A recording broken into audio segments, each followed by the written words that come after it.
Oke, selamat pagi teman-teman. Mari kita lanjutkan saja untuk asistensi di chapter terakhir ya, di buku Jaja yaitu chapter 20. Sampailah kita di chapter ini. Oke, tanpa berlama-lama mari kita masuk ke materi yang disebut sebagai non parametric test gitu ya. Sebentar.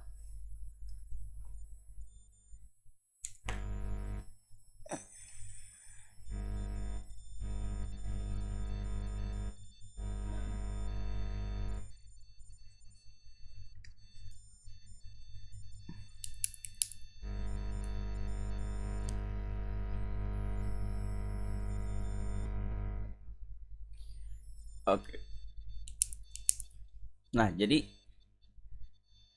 sorry ya kalau agak noise di awal tadi. Nah, non parametric test sampai ke materi ini. Apa sih itu? Nah, jadi gini. Sebelumnya ya yang kita bahas itu disebut sebagai parametric test.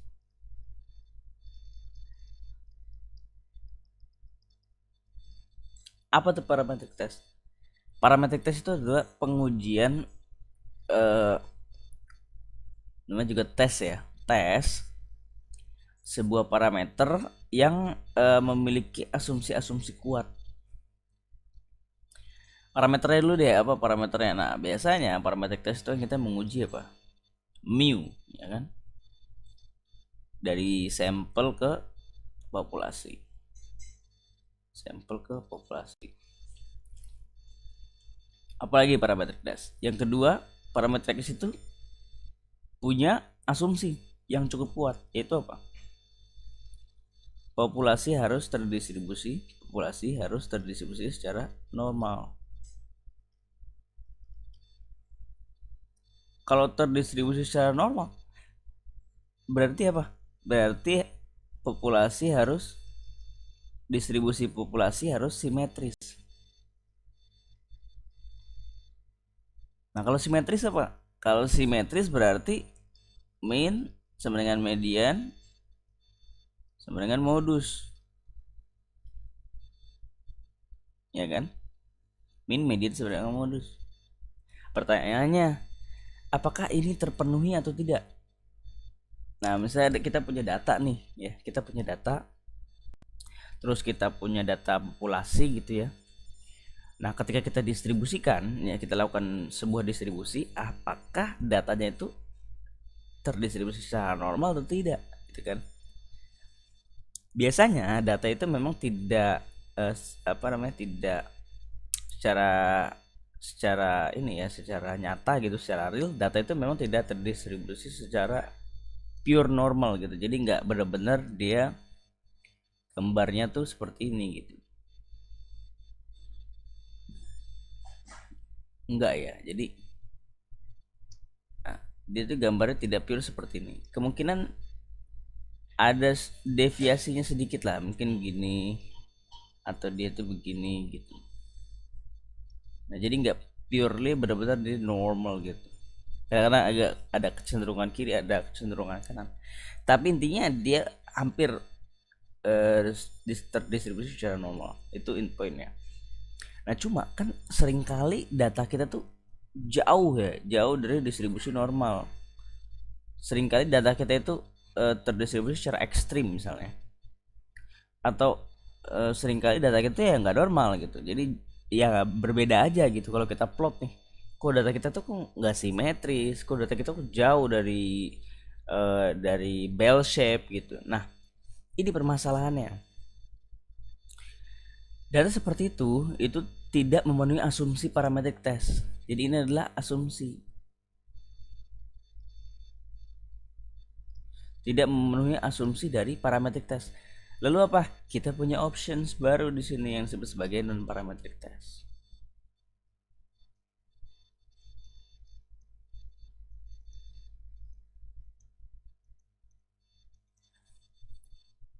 Non parametric test apa? Non parametric test itu menguji median ya dari sampel ke populasi. Jadi kalau di sini rata, di sini median. Oke. Berarti kan perbedaannya. Yang kedua, populasinya itu tidak harus normal distribution. Jadi dia sudah lebih lemah, versi lebih lemah. Asumsinya tidak terlalu kuat gitu. Yang ketiga apa? Nah, yang ketiga itu di sini biasanya ya disebut sebagai distribusi fat tails. Biasanya disebut sebagai fat tails. Fat tails itu dia simetris juga, tapi ada agak kecenderungan data di kiri dan di kanan, atau extreme value gitu misalnya. Nah, selanjutnya dia itu ya karena dia itu nggak harus simetris ya, jadi dia bisa simetris ataupun tidak. Jadi nah, dia tidak memiliki karakteristik mean harus sama dengan median, harus sama dengan modus. Bahkan non parametric itu atraktif atau sangat baik, ataupun bukan sangat baik ya, tapi menarik untuk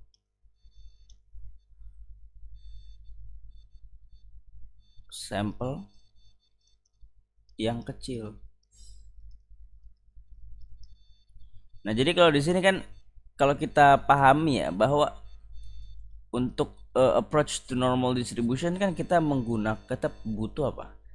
N lebih dari sama dengan 30 ya. Yang biasa kita ketahui ya, yang bisa kita kenal. Yang bisa kita ketahui, yang bisa kita kenal tuh N sama dengan lebih dari sama dengan 30.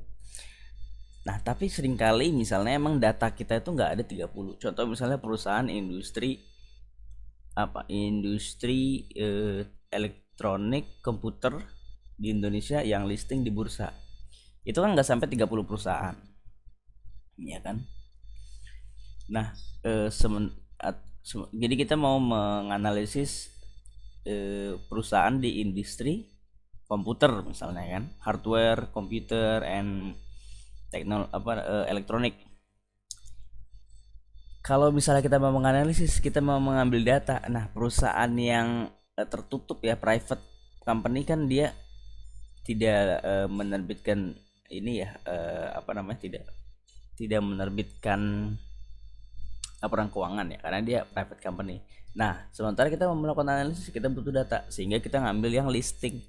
Nah, yang listing itu cuma ada sekitar 5 sampai 6 gitu. Sisanya tuh private company sampai 50 misalnya. Nah, jadi kita di sini apa? Di sini kita menggunakan analisis yang sulit ya kalau kita nggak punya N lebih dari 30 gitu di sini. Walaupun nanti kan bisa ditarik secara waktunya seperti apa dan lain-lain. Tapi ini secara gambaran aja gitu. Nah, jadi kita punya alternatif yaitu non parametric test. Sampelnya kecil pun bisa gitu. Itu sebagian non parametric test. Tapi ingat, kita cuma menguji median. Oke. Nah, lalu gimana? Apa aja nih yang bisa kita lakukan? Mari kita lihat ya. Ini dia. Langsung saja deh. Nah, kalau dulu ya parametric test, t-test concerning the population mean ya, t-test rata. Nah, tapi kalau non parametric test itu disebut sebagai Wilcoxon sign rank test.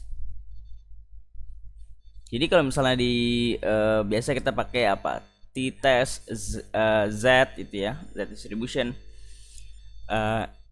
Nah, non parametriknya kita punya apa? Kita punya Wilcoxon sign rank test. Jadi prosedurnya hampir sama, tapi yang di sebelah kiri t-test itu kita menggunakan t-test itu kan nggak normal, nggak Z ya, jadi nggak benar-benar terdistribusi secara pure normal, tapi bisa approximation ke normal. Tapi dia biasa menguji apa? Population mean. Oke. Nah, di sini itu kita menguji median, concerning the population median. Ini adalah alternatif ya, balik lagi. Selanjutnya ada kita t-test untuk dua populasi kalau diingat ya. Jadi kalau t-test concerning the population mean mungkin chapter 9. Ya kan, di chapter 9. Terus t-test untuk dua populasi di chapter 10. Wilcoxon sign rank test. Nah, jadi kita juga punya ada perbedaan di sini. Kalau teman-teman ingat ya di chapter 10 itu, kalau dua populasi itu kan ada populasi yang dependen, ada populasi yang independen. Ada populasi yang dependen disebut sebagai match pairs. Nah, untuk match pairs alternatifnya adalah disebut sebagai Wilcoxon sign rank test. Jadi masih sama. Oke. Wilcoxon sign rank test. Nah, tapi untuk populasi yang independen, oke, kita pakai Wilcoxon rank sum test. Oke. Jadi sign rank untuk match pairs, rank sum untuk independen. Pahami perbedaannya ya, pahami perbedaannya. Semoga masih ingat ya apa itu match pairs. Match pairs itu kan seperti before after gitu ya. Kalau independent ya purely independent sampling. Jadi memang sampelnya populasi berbeda gitu. Populasi yang kita melakukan sampling dari populasi yang memang benar-benar berbeda, Bu. Tidak satu populasi tidak mempengaruhi populasi yang lain dan sebaliknya. F-test nah, selanjutnya kita ingin menguji misalnya seperti halnya one way ANOVA, menguji rata antar 2 atau 3 lebih populasi. 2 atau 3 dan lebih rata populasi kita ingin menguji. Biasanya kita gunakan one way ANOVA atau disebut sebagai F-test ya. Nah, tapi di sini kita punya alternatif disebut sebagai Kruskal-Wallis. Oke, Kruskal-Wallis. Nah, terakhir gitu biasa kita menguji korelasi ya, yang sebenarnya kita pernah belajar di regresi ya di chapter ini. Maksudnya di semester ini di after UTS itu kita bahas sedikit di materi regresi di awal. Itu adalah apa? Pearson correlation ya antara -1 ke +1. Jadi untuk mengetahui arah dan besaran power ya, itu kita pelajari. Nanti dilihat aja videonya di link ASIS ya. Nah, tapi kita punya alternatif untuk parametriknya adalah Spearman rank correlation. Oke. Nah, lihat sini. Apa patternnya di sini? Patternnya adalah kita gunakan rank.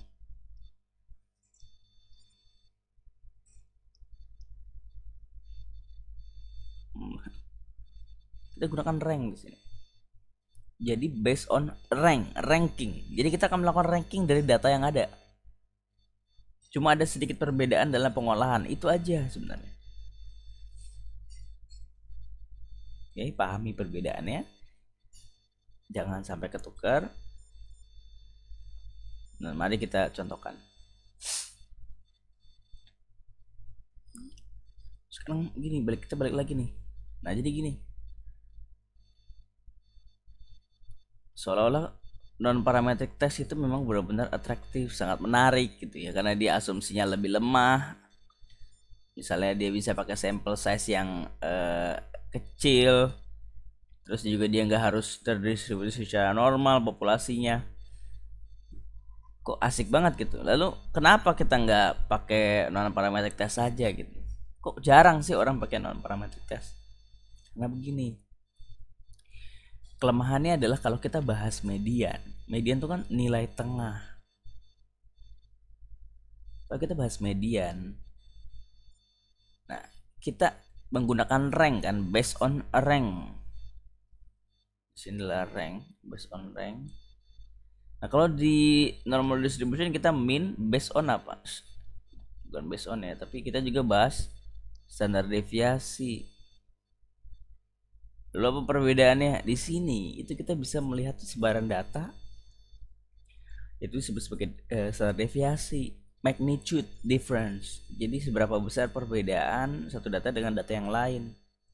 Tapi kalau di sini lihat, ini adalah nilai tengah. Benar-benar belum tentu merepresentasikan keseluruhan data. Magnitude difference-nya tidak terrepresentasikan, apalagi dia based on rank. Jadi benar-benar di sini non parametric test disebut sebagai non parametric test. Jadi kelemahannya adalah lebih fungsional parametric test, karena kita membahas magnitude difference of the data. Tapi kalau di sini dia cuma nilai tengah doang. Yang pertama. Yang kedua, yang paling penting ya, yang kakak akan tulis di sini, apabila karakteristik data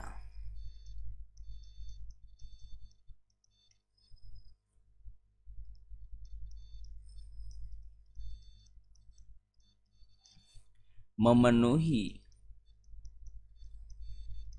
asumsi normalitas atau ya normalitas, memenuhi asumsi normalitas. Nah ini penting ya.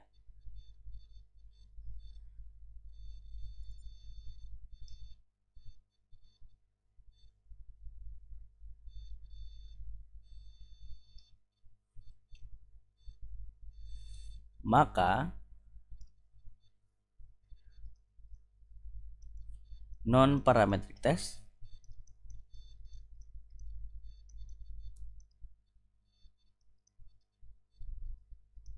menjadi tidak powerful atau menjadi tidak bukan menjadi pilihan utama gitu. Dia masih oke tapi nggak pas gitu, atau disebut apa ya, second best option lah. Jadi first best optionnya masih parametric test. Jadi kalau karakteristik data memang memenuhi asumsi normalitas ya. Jadi memang mean, median, modus sama dengan mean sama dengan median sama dengan modus, bell shape, terus apa namanya, simetris ya kan, terus juga asymptotic gitu kan. Nah apabila dia memenuhi itu, maka kita pakai parametric test, jangan pakai non parametric test. Ini hanya alternatif saja gitu kan. Nah, oke. Jadi jangan karena kita males mengambil sampel gitu ya, terus kita pakai udah non parametric aja gitu. Ya enggak, tapi kalau emang sampelnya emang susah gitu ya, kecil ya, karena susah untuk diambil seperti yang kakak ceritakan di awal ya, baru kita pakai non parametric test. Dengan konsekuensi ya kita cuma bisa melakukan inference median, bukan rata gitu. Oke, kita masuk ke yang pertama, yaitu adalah Wilcoxon Sign Rank Test. Oke, kita masuk ke section pertama, yaitu Wilcoxon Sign Rank Test. Apa itu Wilcoxon Sign Rank Test ya? Wilcoxon Sign Rank Test itu menguji median dengan Hanel dan HA yang mirip-mirip dengan rata. Dia punya 3 karakteristik ya. Ada median sama dengan median 0 atau yang dihipotesiskan di soal tidak sama dengan, seperti biasa ini lebih dari, ini Hanel HA ya.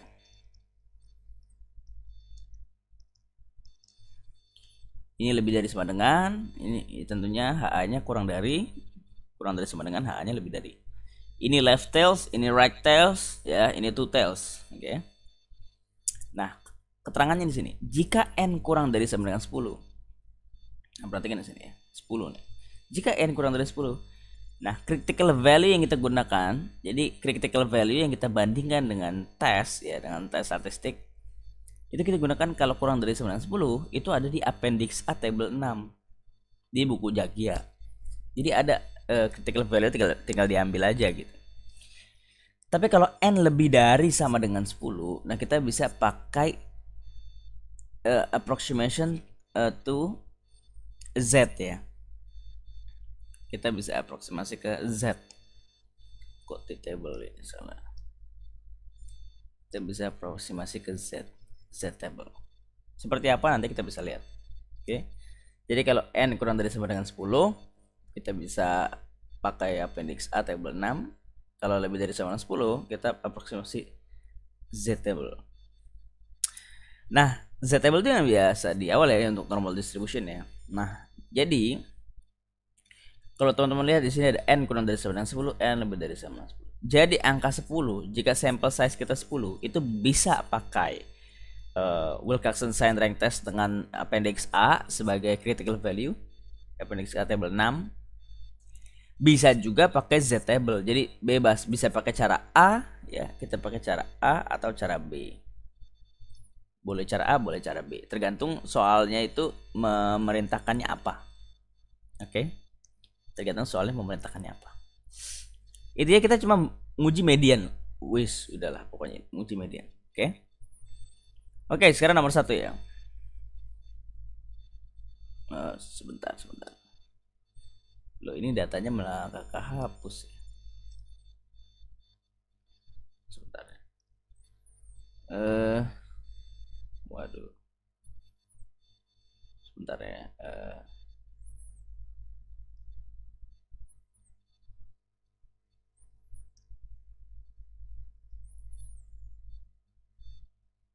Copy dulu data nih.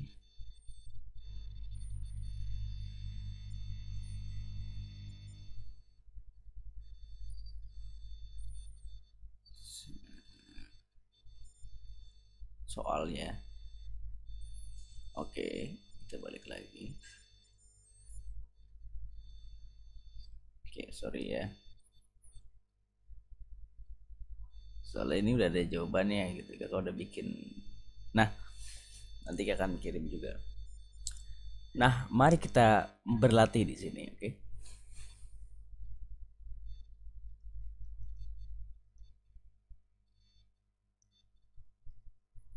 Oke, mari kita baca soal dengan baik ya. Soalnya itu biasa seperti ini. During the fourth quarter of 2009, dia bilang adalah rent decline, jadi harga sewa tuh menurun in almost all major cities in United States. Penurunan yang paling tinggi itu di New York dengan rata penurunan itu 20% hingga 44,69 dolar dia bilang, atau 45 dolar. Di sini tulisnya 45 dolar per square foot annually. Jadi secara tahunan tuh 45 dolar per meter persegi. Bukan per meter persegi ya, dia bilang per apa? Ya per square foot ya. Itu ya measurement yang berbeda. Itu menurut Wall Street Journal. Nah, maka inilah datanya yang sebelah kanan ya. Yang pertama, specify the competing hypothesis in order to determine. Sebentar, sorry.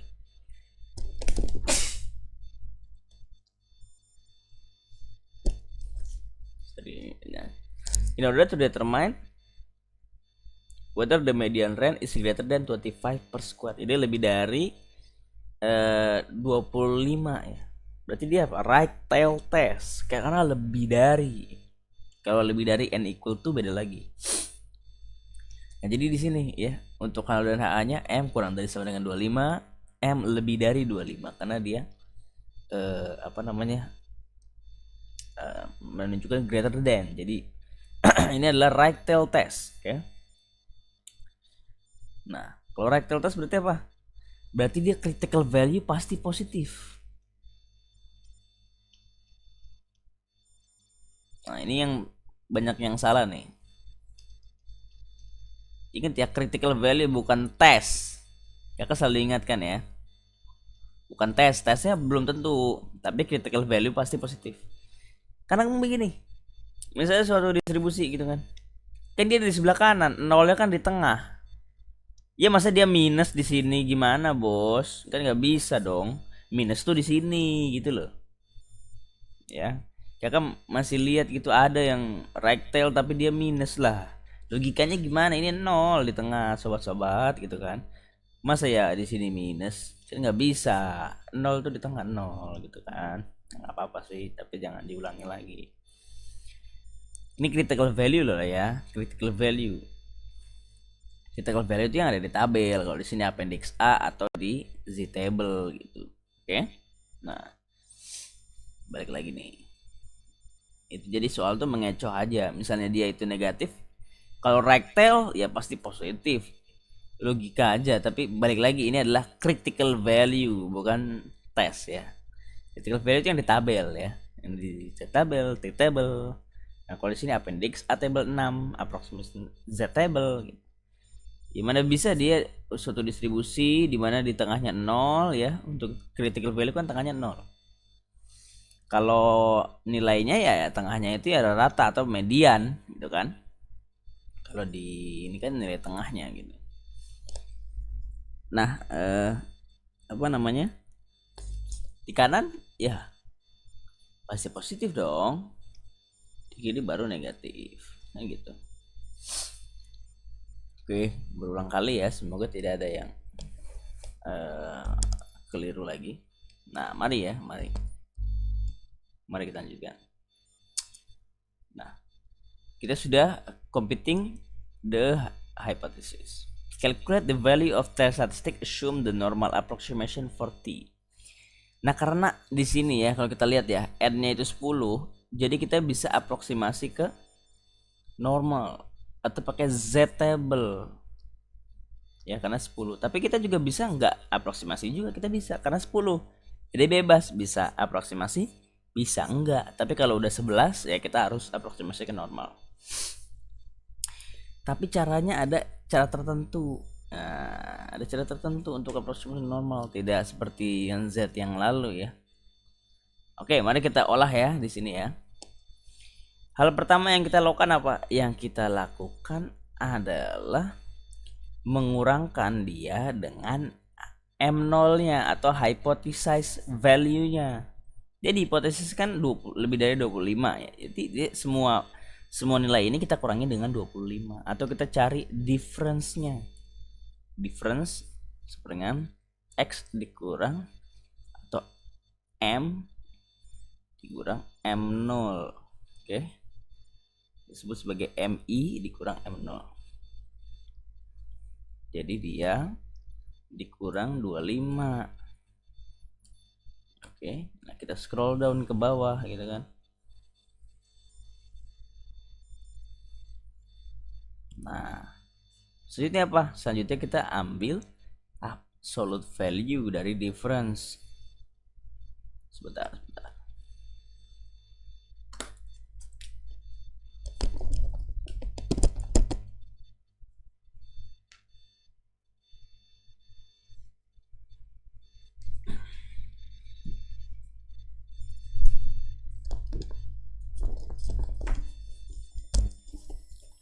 Kita ambil absolute value dari difference. Gimana caranya? Cara gampang ya. Jadi ABS saja absolute gitu kan. Sini kita scroll down ke bawah.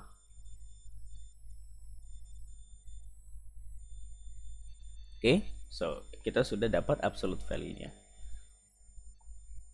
Selanjutnya apa lagi? Selanjutnya, mari yang kita lakukan ranking. Seperti yang tadi sudah dilakukan, bahwa setiap tes yang kita lakukan ini based on rank.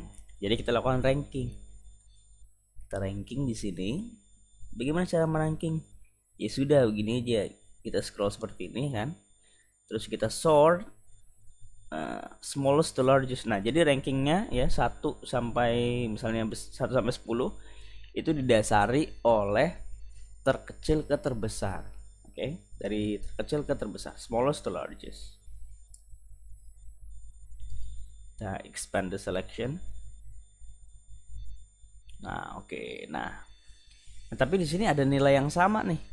1 1 5 5 5 5. Bagaimana cara ini melakukan treatment? Nah, mari kita lihat sini. Perhatikan dengan baik ya. Kita pisahkan rank for negative differences. Oke, jadi perbedaan yang negatif kita pisahkan dengan rank for positive differences.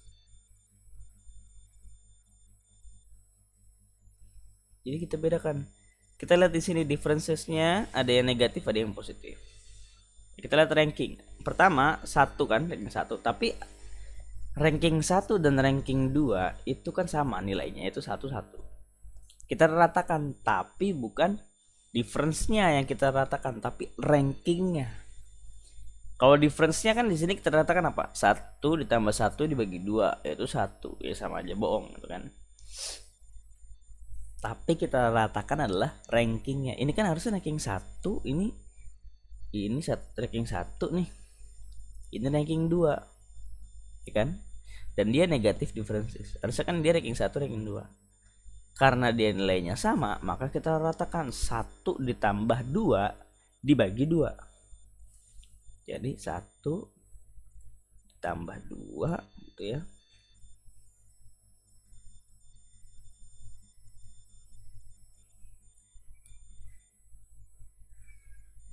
Dibagi 2 1,5. Ini juga berlaku demikian. Jadi begitu caranya, oke. Nah, selanjutnya Jadi bukannya karena ini satu-satu terus ini ranking 2, bukan. Jadi rankingnya lanjut. Ini harusnya 1, ini harusnya 2, berarti ini 3. Karena dia positive differences, maka terus ini ranking 3. Ranking 4. Nah, ranking 5 itu sama nih. Jadi 5, 6, 7, 8. Kita ratakan lagi. 5 tambah 6 tambah 7 tambah 8 dibagi 4.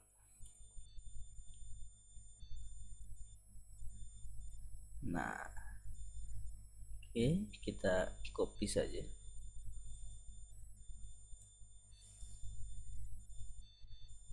Scroll down. Karena tadi dia positive differences, ini negative differences. Oke. Tapi dengan nilai yang sama. Oke, mari kita perhatikan.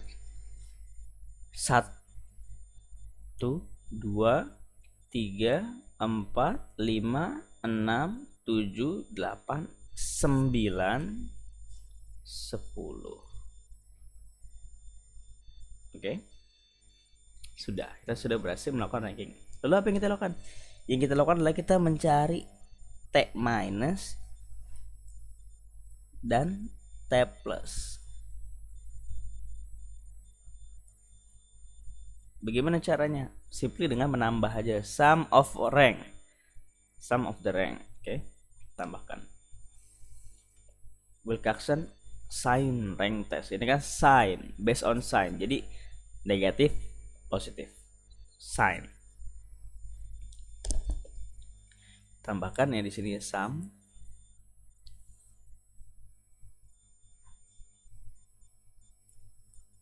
Oke. Nah, lalu yang apa lagi? Nah, yang kita ambil sebagai tes statistik, ya, angka statistiknya adalah T positif. Jadi yang kita ambil cuma T positif saja.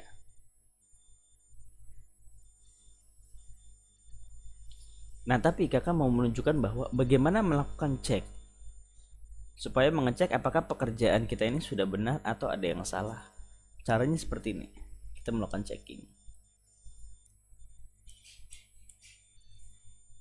Checkingnya adalah seperti ini.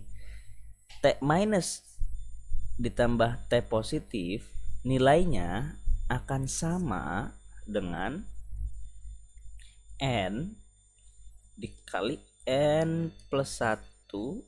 Oke. N dikali N plus 1 dibagi N dikali N plus 1 dibagi 2. Oke. N dikali N plus 1 dibagi 2. Mari kita cek ya. N nya kan ada 10. Berarti 10 dikali 11 dibagi 2. Karena dia perkalian dan pembagian, jadi nggak perlu dikurungin, juga sama aja sebenarnya. Kecuali tambah ya. 10 dikali 11 dibagi 2. Berapa nilainya? 55. Mari kita tambahkan T minus dan T positif. 20 tambah 35 adalah 55. Jadi sama ya. Kita lakukan cek hasilnya 55, kita tambahkan T minus dan T positif, hasilnya juga 55. Jadi ini sudah benar. Oke, jadi pekerjaan kita sudah tervalidasi.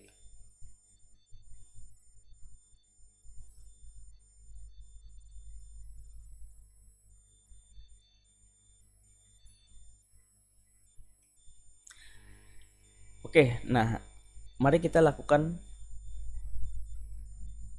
proses selanjutnya. Calculate the value of test statistic. Sudah. Tapi assume dia normal approximation for T. Nah, kalau kita tidak melakukan normal approximation, maka tes statistiknya adalah 35. Ya, 35.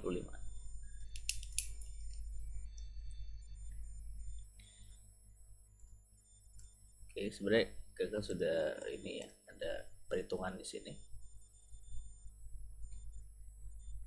Nah, jadi kalau misalnya dia tidak distribusi secara normal atau tidak normal approximation, maka T positif sebenarnya 35. Nah, sehingga karena dia N-nya sama dengan 10, mari kita lihat ke appendix A tabel 6 untuk mencari critical value-nya. Kan kita sudah punya T statistik ya. T capital tapi di sini yaitu 35. Kita uji dong, kita bandingkan dia dengan critical value. Kalau dia tanpa diaproksimasi ke distribusi normal, kita pakainya appendix A. Nah, dengan kalau di soal tuh dia alfanya berapa? Alfanya 1%.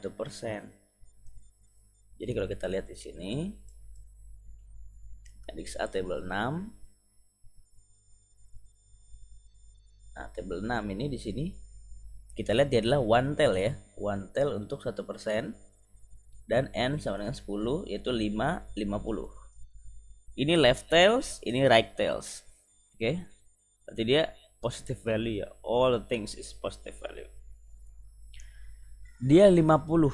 Oke. Ini 50 nih. Nilainya adalah 50. Jadi kalau kita bandingkan dengan TU ya, T upper sebenarnya 50. Nah, T stat kurang dari T critical sehingga kita do not reject H0. Karena do not reject H0 sehingga ya ini secara not approximation ya, tidak aproksimasi ke normal. Karena do not reject H0 maka tidak terbukti bahwa median itu lebih dari sama dengan 25. Secara statistik rata harga sewa itu tidak terbukti bahwa pernyataan median lebih dari sama dengan 25 itu benar. Itu tidak terbukti. Oke. Nah, selanjutnya apabila kita lakukan normal approximation, bagaimana caranya? Caranya itu adalah Z ya, sama dengan T statistik yang kita punya tadi, T kapital yaitu T plus ya. T plus di sini dikurang dengan mu T atau rata dari T dibagi dengan standar deviasi dari T. Bagaimana cara mencarinya? Untuk mu T ya, untuk rata dari T itu secara mencari adalah N dikali N plus 1 dibagi 4. Nah, di sini kita punya N 10 dikali N plus 1 11 dibagi 4 itu 27,5. Standar deviasi gimana caranya nih? Standar deviasi carinya adalah akar dari N dikali N plus 1 dikali lagi 2N plus 1 dibagi 24. Jadi 110 yaitu 10 kali 11 dikali 20 plus 1 yaitu 21 dibagi 24. Jadi 9,81. Oke, jadi 35 yang mana dia adalah T positif ya, T plus di sini. 35 dikurang 27,5 mu T dibagi dengan standar deviasi 9,81. Jadi Z stat ya, Z testnya ya itu 0,764. Z critical-nya kalau kita lihat one tail 1% di tabel itu adalah 2,33. Nah, kalau kita bandingkan Z statnya kurang dari Z critical sehingga do not reject H0. Jadi without normal approximation kita do not reject H0. Dengan normal approximation kita do not reject H0. Oke, jadi sudah terjawab dengan baik. Nah, di sini sebenarnya calculate value of test statistic sudah. Calculate the p value. Nah, jadi kalau calculate the value of the test statistic kita jawabnya jangan yang not normal ya. Jadi jangan yang nomor 1 tapi yang nomor 2 yaitu yang 0,764. Karena disuruhnya kan normal approximation. Kalau tanpa normal approximation ya 35. Oke. Misalnya N-nya number of sample 9. Kalau di sini kan 10. Taruhlah 9. Berarti tes statistik kita 35. Udah 35. Bandingkan dia dengan critical value yaitu 50. T upper yang ada di appendix A tabel 6. Tapi karena di sini kita n-nya 10, maka kita normal approximation kita pakai hasil kalkulasi kita yaitu z-test kita 0,764 gitu. Nah, sebenarnya itu kan disuruh calculate the p-value. Itu bisa di 0,76 tadi convert saja di z kalkulator yang ada di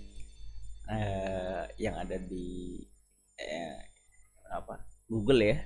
Z kalkulator ketik aja gitu, terus masukin critical tesnya, z testnya, nanti keluar p-value. At 1% significance level, can you conclude that the median range exceeds 25 per square? We cannot conclude, ya kan? Karena we do not reject 100. Oke. Nah, ini sudah berapa menit? Mari kita lihat. Sudah 40 menit. Oke, sebentar ya. Oke, jadi kita sudah membahas Wilcoxon sign rank test for one population.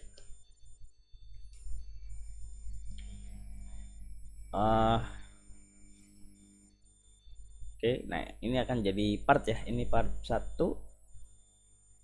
introduction and Wilcoxon sign rank test for one population. Nanti part 2 dan part 2 aja sih paling. Itu Wilcoxon sign rank test for two population match pairs, Wilcoxon rank sum test for independent sample.